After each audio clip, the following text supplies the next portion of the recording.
texto diz assim: exorte os ricos deste mundo a que não sejam orgulhosos, nem depositem a sua esperança na instabilidade da riqueza, mas em Deus, que tudo nos proporciona ricamente para o nosso prazer. Que eles façam o bem, sejam ricos em boas obras, generosos em dar e prontos a repartir, ajuntando para si mesmos um tesouro que é sólido fundamento para o futuro, a fim de tomarem posse da verdadeira vida.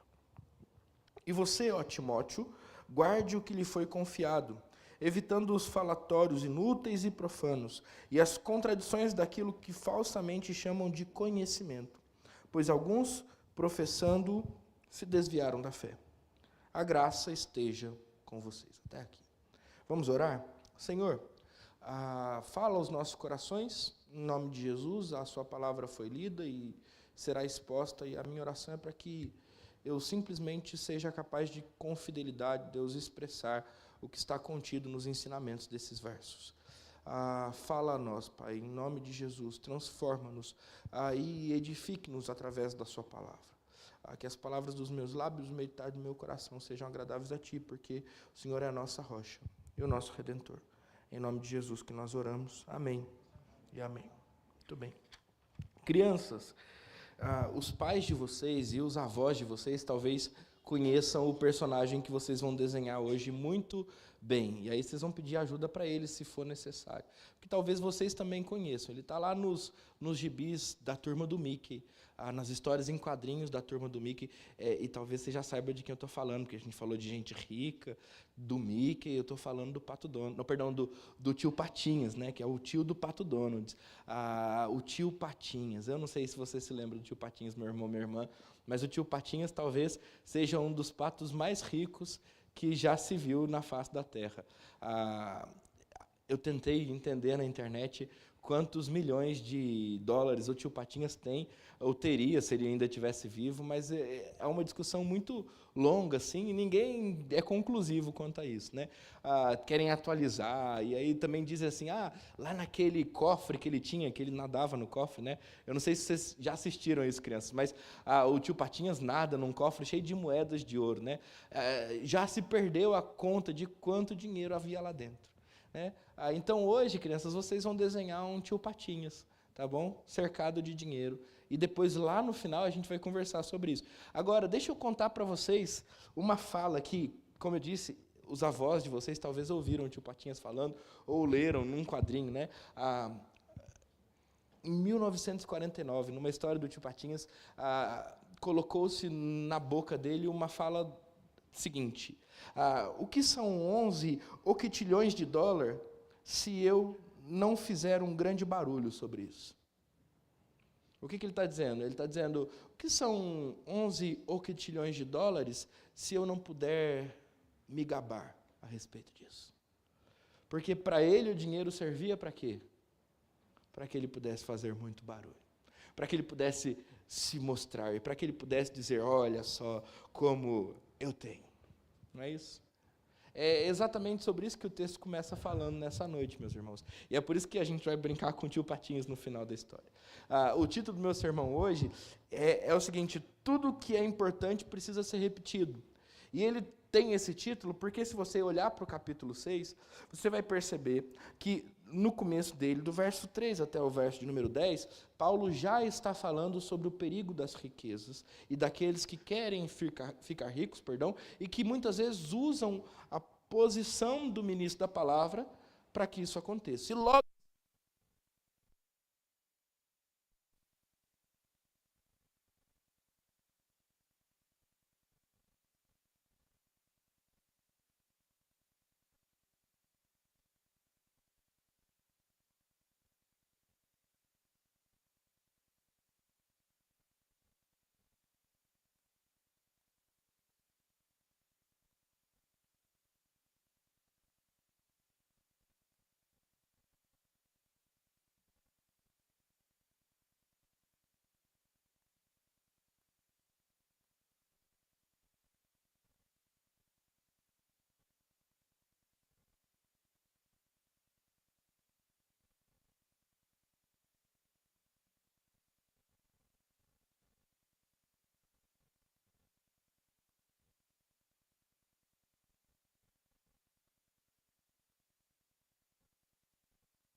agora. O que é muito importante, porque a ideia de aqueles que são ricos agora precisa ser contraposta ainda nesse pequeno bloco à ideia daqueles que vão agora ajuntar para si tesouros, um tesouro que é sólido fundamento para o futuro.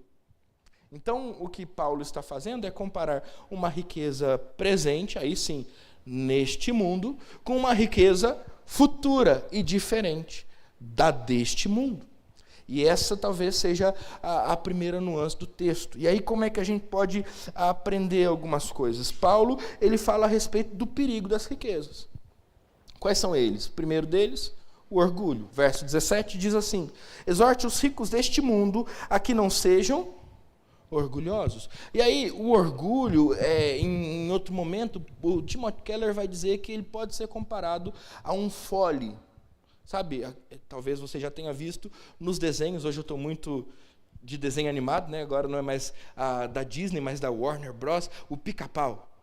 Aquele fole que às vezes ele usava para acender as lareiras ou o fogo que tinha na casa que ele estava. Aquele que você fica apertando para que sopre vento. E aí o Tim Keller vai dizer que, em outro momento, Paulo vai usar uma palavra muito parecida com essa ideia de produzir vento para o orgulho, lá em 1 Coríntios capítulo 4.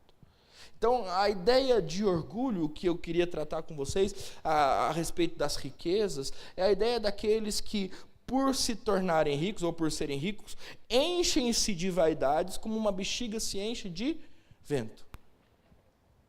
E qual que é o problema da bexiga? Nenhum, ela é bonita, enfeita, mas se você fizer um furo nela, ela murcha porque ela é vazia. Qual que é o problema da bexiga? Nenhum, porque ela é bonita, mas uma vez que você a encheu, ela se torna toda deformada. Não sei se você já fez isso. Às vezes a gente vai encher a bexiga e ela escapa das nossas mãos e ela começa a fazer um percurso inusitado, né? Por entre a sala onde a gente está.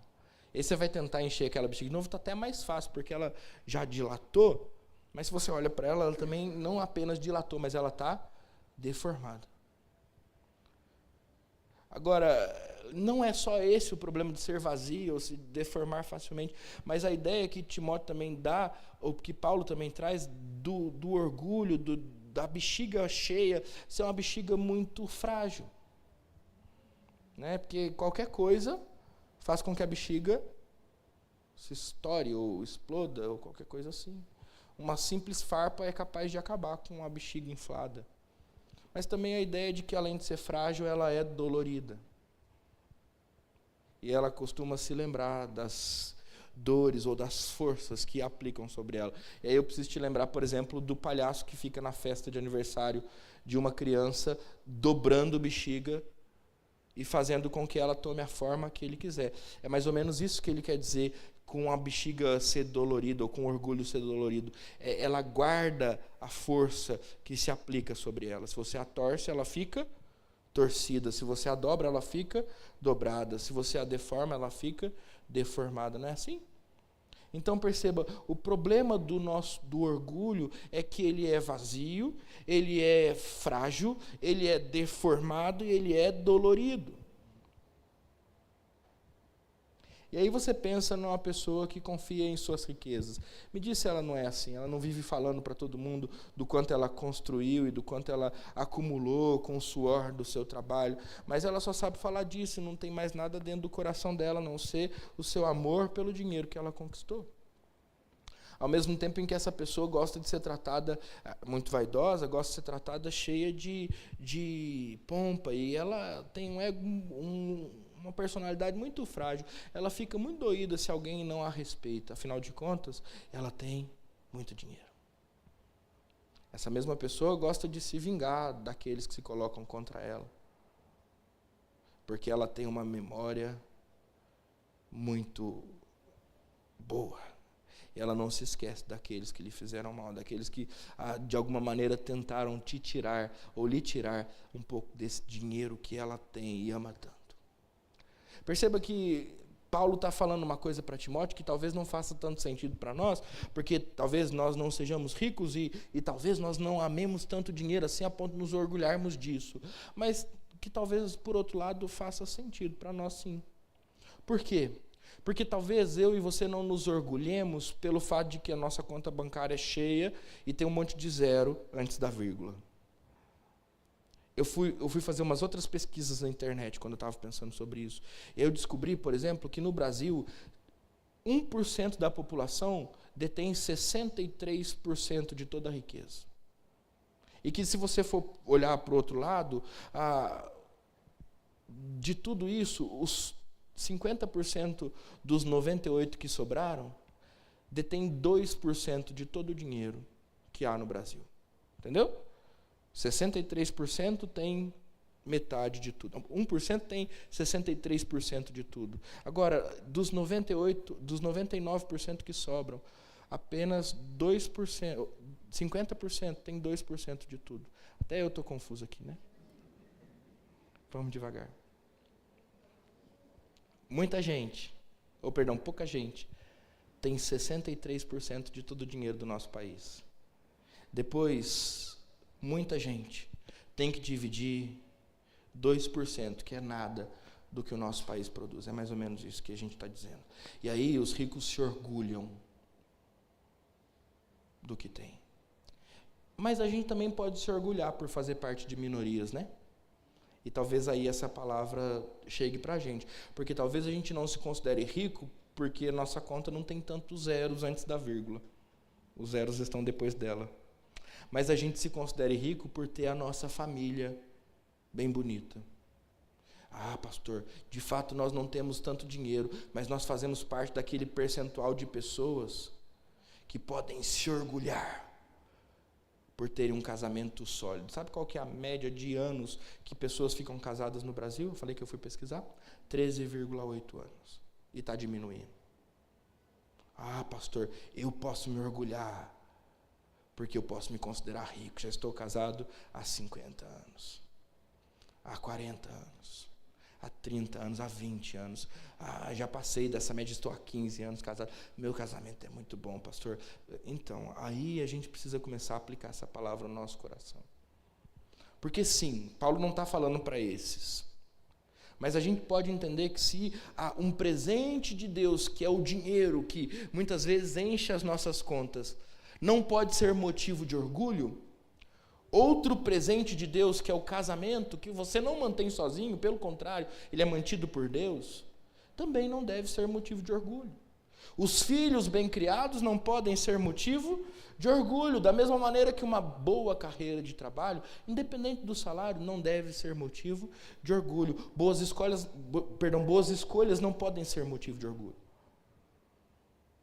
Porque tudo o que nós temos, e esse é o princípio do texto bíblico, o rico não deve se orgulhar, por quê? Porque Deus é que tudo nos proporciona ricamente para o nosso prazer. E tudo o que nós temos nos foi dado por Deus. Então você pode dizer para mim, pastor, essa palavra não é para mim porque eu não tenho dinheiro. Eu vou dizer para você, é para você sim, sabe por quê? Porque as riquezas que nós ostentamos não dizem respeito apenas aos cifrões que estão no banco. Elas dizem respeito, nesse tempo de loucuras e maluquices, à família que nós temos, aos filhos, que nós gostamos de exibir, dizendo, olha, esse aqui está formado ali, aquele está formado ali, está casado agora. E muito bem casado. Isso não pode ser motivo de orgulho, porque tudo isso nos foi dado por Deus e nos proporcionado para o nosso próprio prazer. E é muito perigoso para um rico se orgulhar nas suas riquezas, do mesmo jeito que é perigoso para nós nos orgulharmos naquilo que Deus nos deu. E talvez esse seja o ensino do texto para nós. Talvez a gente tenha que admitir que a riqueza é relativa. E isso é muito claro. Você diz assim, bom, eu tenho um Fusca, não sou rico. Se você for para países da África, onde as pessoas andam quilômetros e quilômetros a pé, você vai descobrir que você tem muito mais do que eles. E aí você corre o risco de se orgulhar nisso. Em terra de cego, a gente diz, quem tem um olho é rei. Mas a gente não precisa se orgulhar pelo nosso olho, porque o nosso olho nos foi dado por Deus, que tudo nos dá, para que nós tenhamos nele prazer. Então esse é o primeiro perigo da riqueza, o orgulho. Esse orgulho que é inflado, mas vazio, que é inflado, mais frágil, que é inflado, mais deformado, que é inflado, mais dolorido. Esse orgulho que pode vir por causa das riquezas, mas que também pode vir por causa de outros tipos de riqueza que nós consideramos entre nós e alimentamos dentro do nosso coração. Tome cuidado. Porque você pode não se considerar rico financeiramente, mas você pode estar se orgulhando em outras bênçãos e riquezas que Deus tem derramado sobre vocês para o seu próprio prazer. Qual que é o segundo perigo das riquezas para que a gente caminhe sobre isso? A falsa segurança. Exorte os ricos deste mundo a que não sejam orgulhosos, nem depositem a sua esperança na instabilidade da riqueza. Depositem a sua ou não depositem a sua esperança. É importante a gente enfatizar essa palavra, esperança. Esperança é aquilo no que nós esperamos, aquilo pelo que nós esperamos. É mais do que simplesmente ficar sentado esperando, mas começa por aqui. O que você espera? Ou em quem você espera? Por quem você aguarda? E essa ideia precisa ser ligada a toda aquela expectativa, aquela esperança messiânica do Antigo Testamento. Por quem o Antigo Testamento esperava? Pelo Messias, que é Cristo Jesus. E como é que as pessoas rejeitaram Jesus, dizendo: você não é aquele que nós esperávamos? Agora a gente tem que sentar e esperar por outro. É nesse sentido que Paulo está usando essa palavra para Timóteo. Ele está dizendo: olha, aqueles que colocam nas riquezas a sua esperança, a expectativa de que alguém está chegando para resolver os nossos problemas, a expectativa de que algo está acontecendo para que toda aquela tristeza, aquela angústia, para que todas aquelas questões pontuais, materiais, sejam resolvidas, para que todos aqueles problemas pelos quais eu venho me preocupando, ansioso, derramando lágrimas, para que tudo aquilo seja resolvido. Então eu estou colocando a minha esperança, os ricos, no dinheiro. Então exorte-os para que eles não façam isso. Não apenas porque o dinheiro não é capaz de resolver os seus problemas, mas porque o dinheiro é instável. Percebe que Paulo aqui é perspicaz. Porque dinheiro resolve o problema? Alguns ele resolve, vamos ser sinceros. Se você está em dívida, você precisa de dinheiro. Talvez esse dinheiro não vai vir do céu e nem vai vir de um baita negócio que você pretende fazer lá na frente. Talvez ele venha do fato que vocês decidiram ajustar as contas de casa e gastar menos um pouco do que vocês têm gastado. Talvez esse dinheiro vai vir, de fato, de uma bênção que Deus vai prover sobre a sua vida. Mas o fato é que, independente de como ele virá, nós esperamos que ele venha. Se você está nessa situação, oramos por isso. E se você precisar de ajuda para reorganizar a sua vida financeira, a gente pode, de repente, colocar alguém que sabe fazer isso bem do seu lado. Mas o fato é que o dinheiro resolve alguns problemas, não é verdade? Bom, eu preciso comprar um remédio que vai resolver a minha saúde. Eu preciso pagar uma conta que vai me tirar do cheque especial. Eu preciso, de repente, visitar o meu pai que está doente lá e eu tenho dinheiro, eu compro a passagem, eu resolvo o problema. A questão não é se o dinheiro resolve ou não resolve problemas, a questão não é se o dinheiro é capaz de prover alguma segurança. Mas a questão é se o dinheiro ele é estável ou instável, se ele é confiável ou não confiável, se ele é seguro ou não é seguro. E Paulo diz, apesar de resolver certos problemas, o dinheiro não é digno de confiança.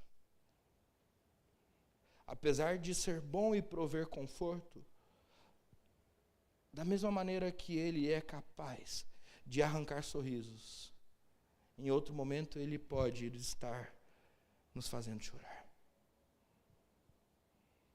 Então exorte aos ricos que não coloquem o seu coração nas riquezas, que não esperem que dela venha salvação, que não esperem que ela seja a solução dos seus problemas, porque ela não é capaz de fazer isso daqui até a eternidade. É importante a gente trazer essa perspectiva. Exorte aos ricos deste século, deste tempo. Que o dinheiro passa. Não é assim? Ajuntem para vocês tesouro nos céus, onde a traça não come e a ferrugem não corrói. O problema dos ricos é a falsa segurança que o dinheiro traz. Agora, se eu pudesse aplicar isso a tudo aquilo que a gente está conversando, as riquezas que a gente diz ter, para que isso se torne talvez um pouco mais palpável para nós, no que você tem confiado e no que você tem esperado? Você está dizendo assim, está tudo ruim no trabalho, as coisas não estão bem comigo, mas enquanto eu tiver a minha família, eu estou bem. Pois é, deixa eu te dizer que do mesmo jeito que o dinheiro, você colocar confiança no dinheiro, colocar confiança na sua família é um erro, porque ela também é instável. Não é instável porque ela vai acabar, tá? Eu não estou dizendo isso em nome de Jesus, não entenda assim. Mas ela é instável porque as pessoas que constituem a sua família são pecadoras. E elas vão falhar. Não é uma questão de se vão ou não, é uma questão de quando vão. Mais do que isso, sendo pecadoras e falhas, elas são incapazes de corresponder à nossa expectativa por felicidade. A minha esposa não é capaz de me fazer feliz eternamente, sabia disso? Eu amo a Marina. E ela é a razão de muitas das minhas alegrias, mas ela não é a razão da minha felicidade verdadeira. Ela não pode ser. E se eu projetar sobre ela essa esperança, sabe o que vai acontecer com o meu casamento? Ela provavelmente vai acabar, porque eu estou colocando sobre ela um jugo, um peso que ela não é capaz de suportar, ela vai quebrar. Colocar sobre os filhos esse peso é uma coisa horrível. É fazê-los crescer debaixo de uma exigência tremenda. Mas muitas vezes a gente olha para eles, meus filhos são minha riqueza, cuidado com isso.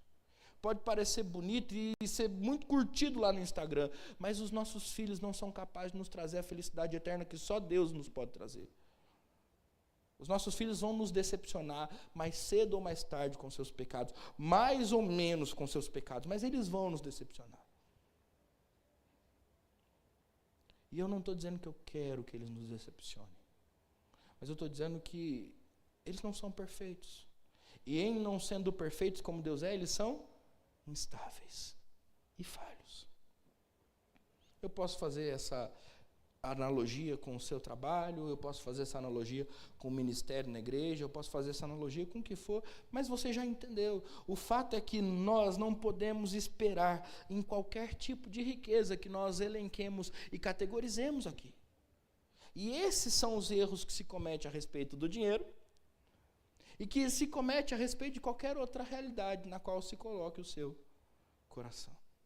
Olha, Timóteo, alerte-os a respeito do orgulho que a riqueza traz e a respeito da falsa segurança que ela pode prover.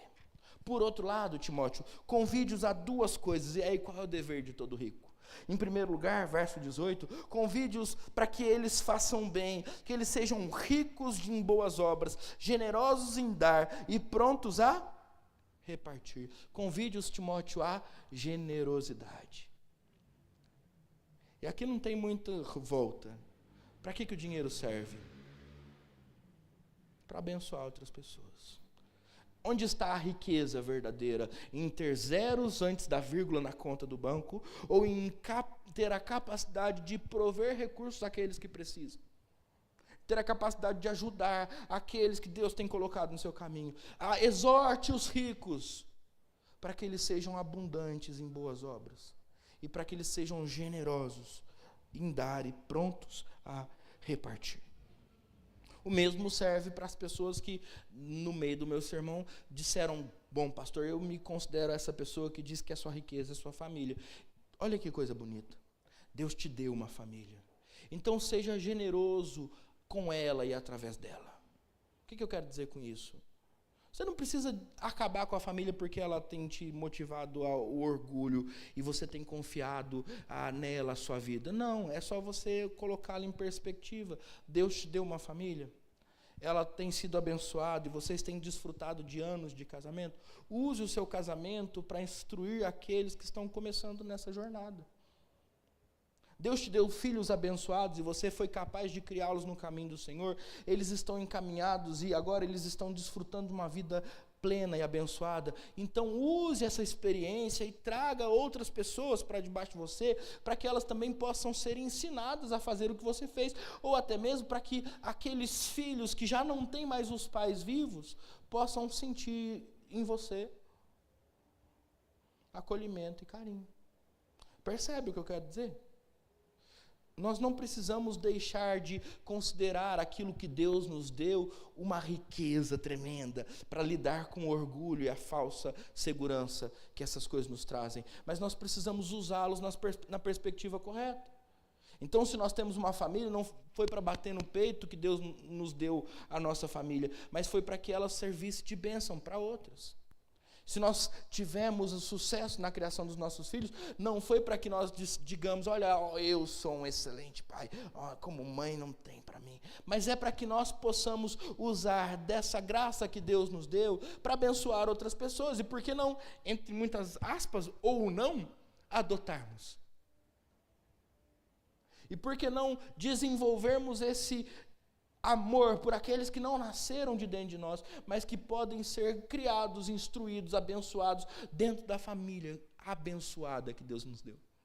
Colocar as coisas em perspectiva faz com que nós deixemos de nos orgulhar por aquilo que não é nosso, porque nós estamos usando aquilo que Deus nos confiou para o motivo pelo qual Ele nos confiou essa coisa.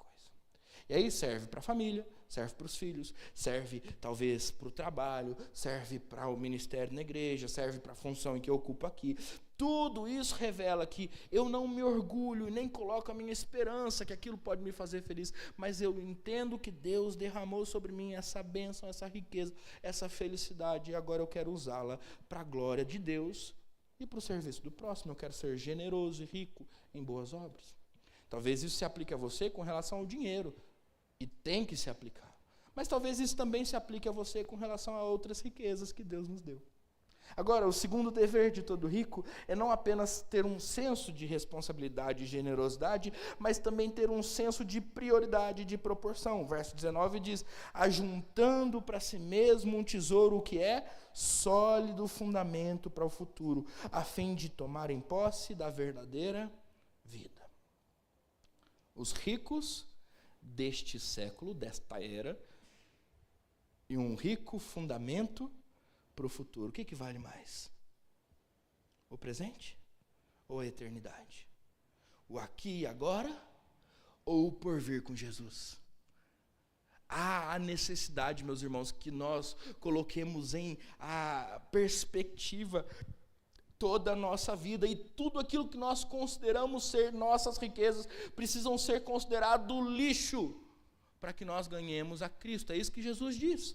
Porque aquele que não está disposto a abrir mão de pai, mãe, filho, irmão, irmã, a vizinhos e amigos, aquele que não está disposto a abrir mão de tudo, e em abrindo mão de tudo, vir e seguir, ser meu discípulo, não é digno de ser chamado assim. É necessário, meus irmãos, que nós coloquemos a vida que o Senhor Jesus nos deu em perspectiva, as riquezas que são derramadas sobre as nossas vidas em perspectiva. O que me leva à seguinte pergunta: se o dinheiro não é a verdadeira riqueza, se a família não é a verdadeira riqueza, se os filhos não são, se uma carreira bem-sucedida não é, se nada nesse mundo é capaz de sustentar a vida de uma criatura de Deus caída em seu pecado, o que então é a verdadeira riqueza? E aí isso nos leva ao versículo de número 20. Porque Timóteo ouve de Paulo o seguinte: e você, Timóteo, guarde o que lhe foi confiado. Você já recebeu o spoiler e você já está entendendo onde eu quero chegar. Qual é a nossa riqueza, meu irmão? O Evangelho que nós recebemos dos apóstolos, que por sua vez receberam das mãos e da boca do próprio Cristo. Qual é a nossa verdadeira riqueza? Quando nós colocamos as coisas em perspectiva, o que é que vem na frente? O que vem na frente do dinheiro que é capaz de proteger o nosso coração do orgulho e da falsa segurança? que nós colocamos na frente das nossas famílias, que não são perfeitas, mas nós amamos muito e é capaz de proteger o nosso coração do orgulho e da falsa segurança? O que é que nós podemos colocar na frente de toda e qualquer questão da vida e que então é capaz de proteger o nosso coração do orgulho e da falsa segurança que essas coisas podem nos trazer? A riqueza da glória de Cristo presente no Evangelho. Esse foi o tesouro que o próprio Deus depositou em nós e que nós então somos convidados a guardar.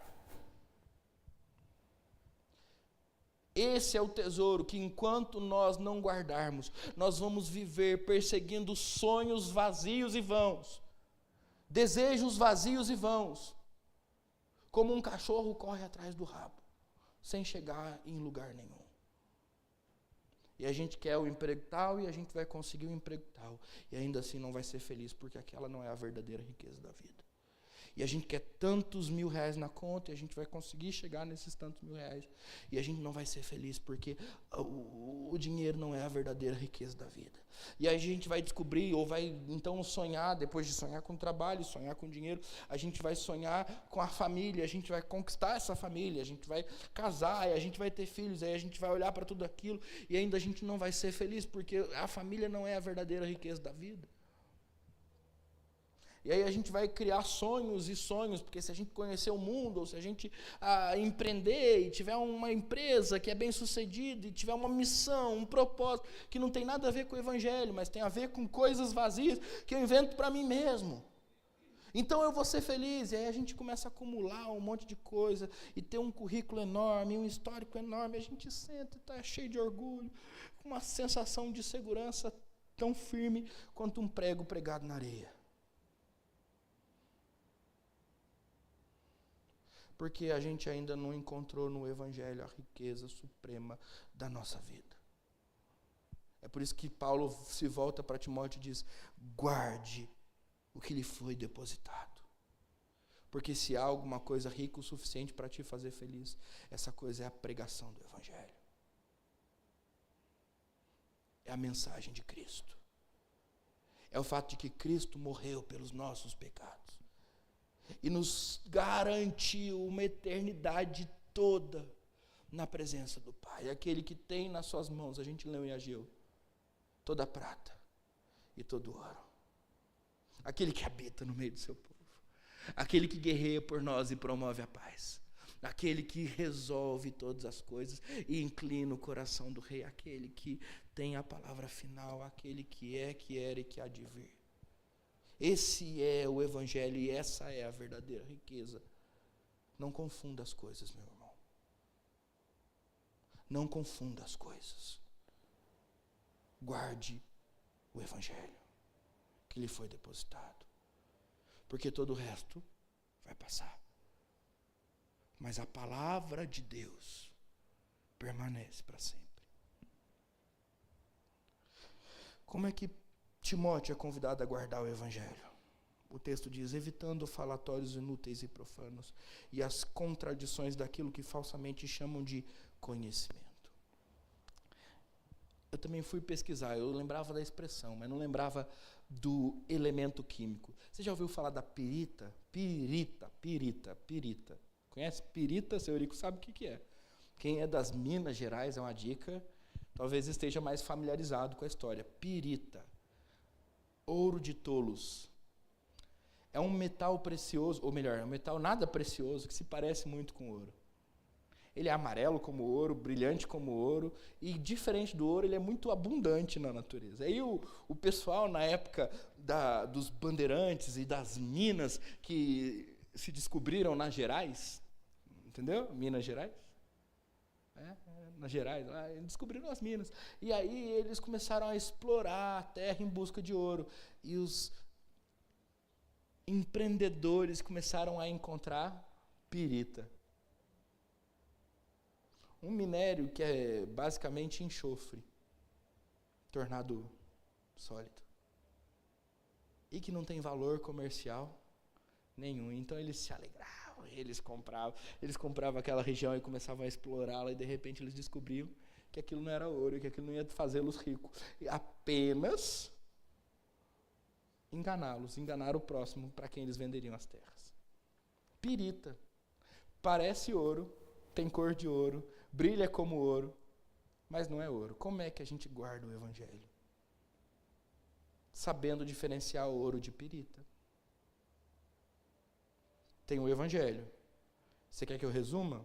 1 Coríntios 15, do 3 em diante. Cristo morreu pelos nossos pecados, segundo as Escrituras. Foi sepultado, foi morto, sepultado e ressuscitou ao terceiro dia, conforme as Escrituras. Foi visto por mim e por mais outras testemunhas tantas, Paulo diz, subiu aos céus, segundo as Escrituras. E de lá vai voltar para nos buscar. E se a nossa esperança neste mundo não está, ou em Cristo está, se resume a este mundo, nós somos os mais infelizes de todos os homens. Vai ler 1 Coríntios 15 inteiro, você vai entender do que eu estou falando. Esse é o Evangelho do Senhor Jesus.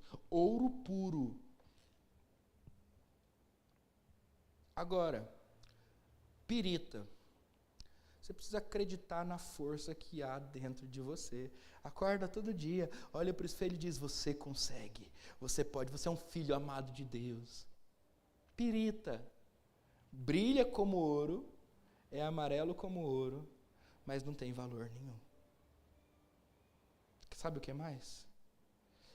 Você precisa dar mais valor para a sua história. Você quer alguma coisa? É o seguinte, você tem que ter disciplina. Acorda cedo. Você não vale muito não, mas se você tiver disciplina, se você se esforçar, é lá que você vai chegar. É lá que você vai chegar. Pirita. Salvação pelas obras. Se esforce. Faça caridade, faça o bem, faça mais o bem, faça mais o bem. Viva não sei quantas vidas fazendo o bem. Pirita.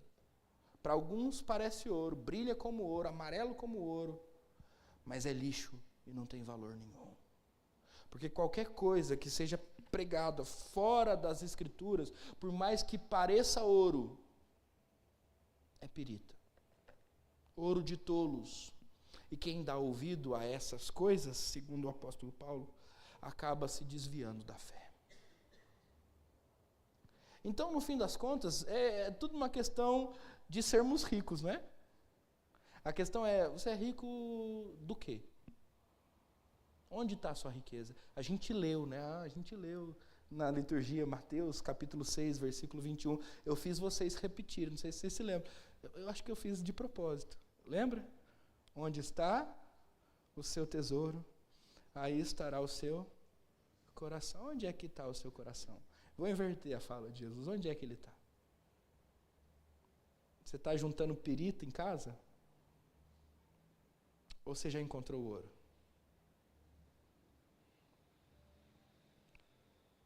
Você está correndo atrás do vento? Ou você guarda o verdadeiro tesouro que foi depositado na sua vida? Agora, eu não vou ficar te perguntando isso o resto da noite, tá? Você fica tranquilo, é uma pergunta só, você responde para Deus e eu clamo a Deus que se você ainda não encontrou o Senhor Jesus como o verdadeiro tesouro de sua vida, você o encontre e que você faça como aquela parábola que o próprio Senhor Jesus contou, de um homem que achou um tesouro perdido no campo, foi, vendeu tudo o que tinha, comprou o campo para ter o tesouro. Ou de um homem que negociava pérolas e encontrou a pérola de grande valor e em havendo encontrado a melhor, mais bonita pérola da sua vida, vendeu todas as outras, comprou aquela e se aposentou. Foi encontrar outra profissão, porque ele tinha encontrado a única pela qual vale a pena viver. Então, quando eu te pergunto onde está o seu tesouro, você está me dizendo, está na minha família, pastor, e eu não concordo com o senhor, eu acho que a família é o maior tesouro que a gente pode ter, eu oro a Deus para que você encontre em Jesus o maior tesouro. Isso vai proteger a sua família, inclusive. Se você está aí pensando no seu coração, pastor, o senhor não sabe de nada não, porque o dinheiro é bom mesmo, não sei o que lá, eu oro a Deus para que você encontre em Jesus o maior tesouro que você pode ter. E Ele vai proteger o seu dinheiro, inclusive. Agora, para a gente que já encontrou em Jesus o tesouro e tem guardado o tesouro de Jesus, eu queria lembrar aquela frase do tio Patinhas. Sabe? Aquela com a qual a gente começou o nosso culto, ou o nosso sermão. Eu vou lembrar ela, porque eu preciso ler aqui também. O que são 11 octilhões de dólares se eu não puder fazer nenhum grande barulho a respeito disso? E aí eu acho que você já entendeu de novo onde eu quero chegar, né? Porque você é esperto. Eu não preciso ficar dando muita dica. Meu irmão, minha irmã, o que é nós termos encontrado o ouro do Evangelho se a gente não pode fazer nenhum barulho sobre isso? É como se a gente não tivesse encontrado. Você entende? Porque eu preciso te fazer entender isso. Agora aqui eu preciso gastar mais 2 minutos. Eu preciso te fazer entender isso. Porque é triste dizer, mas muitas vezes nós encontramos o ouro e guardamos para nós. Então, o que são todas as riquezas desse mundo resumidas na pessoa de Cristo, se nós não pudermos fazer um grande barulho a respeito disso? Me diz. É como colocar uma vela debaixo da cama, não é? E parece que alguém já falou sobre isso. É como jogar o sal na terra, porque ele perdeu o seu sabor. É como ter uma flecha que não acerta o alvo, que está guardada na aljava. Esse tesouro não é seu. Esse tesouro não é meu. Nós o guardamos. Lembra da parábola dos talentos? Nós precisamos lembrar dela. Até a volta de Cristo. Mas esse tesouro pertence a Deus. O Evangelho pertence a Deus. E guardá-lo implica na responsabilidade de anunciá-lo entre os povos. Então, do que adianta a gente ter todo esse tesouro se a gente não pode fazer um barulho sobre ele? O que adianta a gente ter encontrado a fonte da vida, se do nosso coração essa água não jorra? E a gente está aqui, domingo após domingo, com perfume de crente, roupa de crente, lidando com crente. Mas chega a segunda e a gente se cala. Está todo mundo em busca do ouro e a gente não quer mostrar a fonte. O Senhor Jesus disse: todo aquele que tem sede, vem a mim e beba. É só mostrar onde é. Você não vai deixar de beber, porque essa fonte não para de jorrar. Tem ouro para todo mundo. E nele nós somos ricos, então dá para dividir. Inclusive, quanto mais a gente divide, mais rico a gente fica. É esquisito isso, né? Contraria as leis do mercado. Não dá para entender. Ou dá. Pela fé dá. Então eu vou perguntar uma última vez: do que adianta a gente ter encontrado o tesouro eterno do Evangelho, se a gente não pode fazer nenhum barulho sobre isso? Que Deus me abençoe. E que Deus te abençoe. Para que a gente se torne uma igreja barulhenta. No bom sentido, tem que falar isso porque depois os vizinhos vão brigar comigo, né? Agora isso fica registrado na internet e não vai prestar. Barulhenta no bom sentido. O culto vai ter ordem, muita ordem. Mas a gente vai sair por aí gritando: encontrei o tesouro. Eu encontrei o Senhor Jesus. Eu encontrei o Evangelho. E agora sim, a minha vida faz sentido. Amém? Abaixe sua cabeça, eu quero orar com você. Senhor, obrigado, porque o Senhor nos fez ricos. Nós, independente da nossa condição financeira, encontramos o tesouro das nossas vidas. O Senhor é o tesouro das nossas vidas. Nós nos alegramos em Ti, nós nos regozijamos em Ti, porque não há nada mais precioso que o Seu nome. Não há nada mais poderoso que o Seu nome, não há nada mais maravilhoso do que a glória de Cristo expressa no Evangelho. Nós te bendizemos por isso. Ele é o nosso tesouro. O Evangelho que o anuncia é essa pedra preciosa que nós agora carregamos em nossas vidas. Pai, em nome de Jesus, nós queremos celebrar isso nessa noite com muita alegria e te agradecer, porque esse tesouro que recebemos, ele nunca poderia ser alcançado pelo nosso esforço. Ele foi depositado a nós pela graça do Senhor. Ele foi dado a nós pela sua abundante misericórdia, e nós te bendizemos, porque a gente não merece nada disso. Nós somos pessoas quebradas, alcançadas por um evangelho glorioso, muito maior do que aquilo que nós um dia sonhamos para as nossas vidas. Os nossos sonhos eram pífios, mesquinhos, ínfimos, mas o Senhor nos alcançou e fez com que nós sonhássemos com as riquezas do céu. Obrigado por isso. Agora, Senhor, do que vale sermos tão ricos, estarmos calados a respeito disso? Nós nessa noite também queremos reconhecer as nossas falhas e dizer que apesar da grandeza do seu evangelho, da riqueza da sua glória revelada a nós e agora colocada em nós pelo Espírito de Cristo, nós temos falhado em anunciá-la.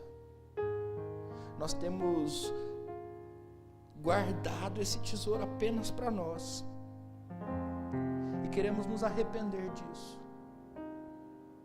Porque de fato a sua salvação tem grande valor, mas ela encontra ainda mais valor à medida em que nós a compartilhamos, e é isso que nós queremos fazer. É isso que agora, diante do reconhecimento dos nossos pecados, nós queremos assumir o compromisso de fazer, Pai, em nome de Jesus. Faça-nos arautos do seu evangelho, faça-nos, Deus, aqueles que proclamam a sua vontade aos povos. Faça-nos, Deus, pessoas que trazem outras pessoas à presença de Cristo, esse tesouro maravilhoso que um dia nós recebemos. É em nome dele que nós oramos, Pai, para a glória dele que nós oramos. Amém. Amém. E agora, irmãos, que a graça do Senhor Jesus, o amor de Deus o Pai e as consolações ternas do Espírito Santo estejam sobre vocês permaneçam hoje e sempre. Amém.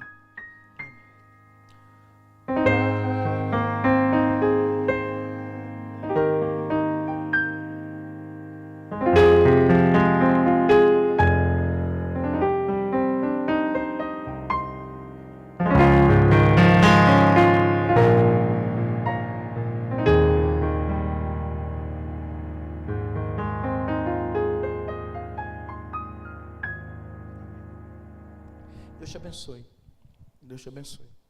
Que você experimente essas riquezas durante a sua semana. Amém? Vamos dar as boas-vindas aos nossos visitantes. A gente está muito feliz com a presença deles. Primeiro, a Isaene e a Manuele. Deus abençoe vocês. Sejam muito bem-vindos. Bom ter vocês aqui. Atrás do senhor, Solana. Achou? Ainda não. É bem atrás aí. Já viu? Aí. Solana estava olhando lá no fundo. Me distraí aqui. Sejam bem-vindos. Deus abençoe. A gente está muito feliz com vocês aqui e a gente quer muito poder abençoá-las. Quer muito que vocês sejam parte da nossa igreja. Se é isso que vocês estão procurando, por favor, fiquem à vontade para voltar e voltar e voltar. A gente quer muito que vocês se sintam parte dessa família que nós somos. Tá bom? Também o Orlando. Cadê o Orlando? Que eu sei que está por ali. Orlando, seja muito bem-vindo. É o colaborador lá da Casa da Ipepenha, né? O novo colaborador. E nós louvamos a Deus pela sua vida, oramos por você e queremos que Deus te use com graça na vida de todos que lá estão. Viu? Deus abençoe. Conte conosco. Eu não preciso dizer para você voltar, porque eu sei que você vai voltar, né? É muito bom ter você com a gente. Você também precisa se sentir parte da nossa família. A gente louva a Deus por você. Tá bom? Seja bem-vindo, Orlando.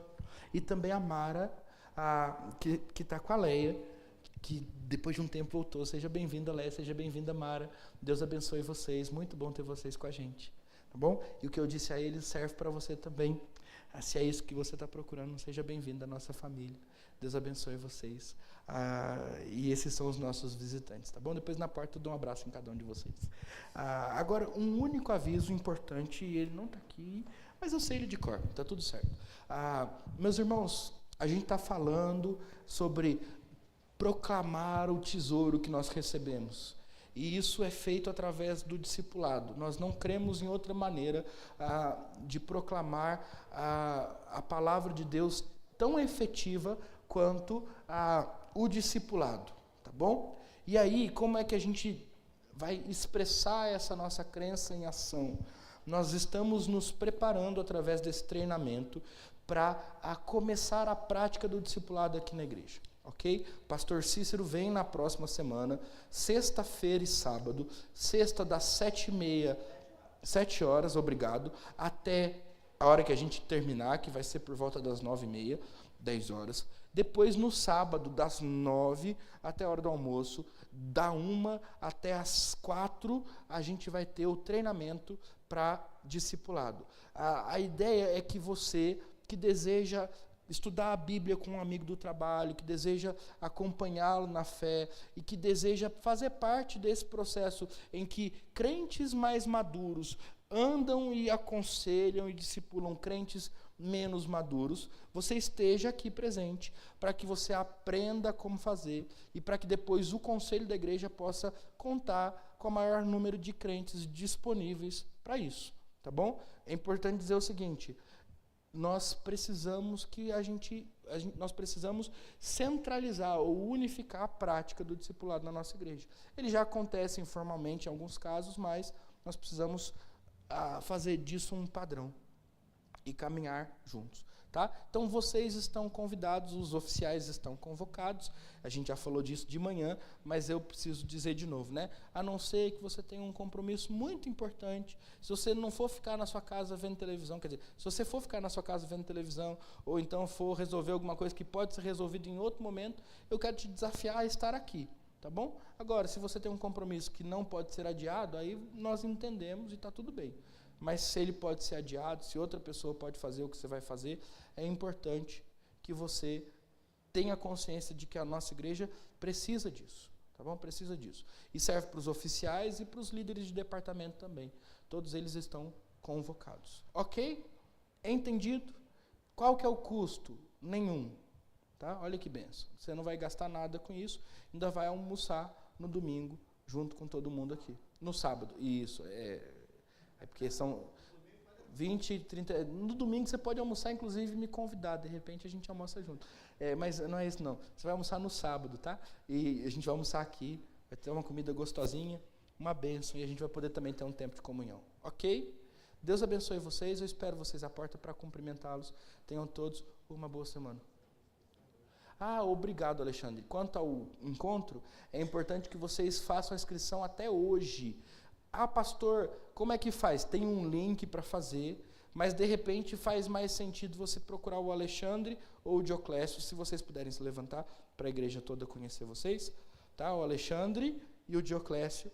Procura eles e diz: olha, eu vou, dá seu nome, e aí a gente vai considerar que você está inscrito para praticidade, tá bom? Então, que Deus abençoe vocês agora. Tenham todos uma boa semana debaixo da presença do Pai.